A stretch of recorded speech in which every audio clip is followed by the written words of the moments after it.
ચોર આવે તો આપણે એવું શું કરી શકશું? આપણે નાનો નાનો વીરો બતાવશું ચોર કેવી રીતના કરે છે એ રે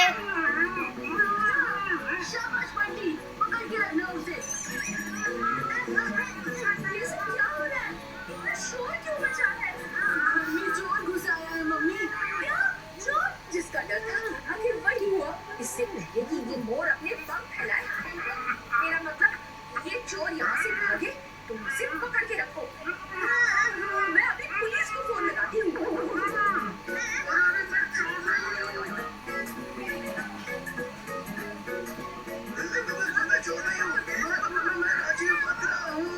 જોયું?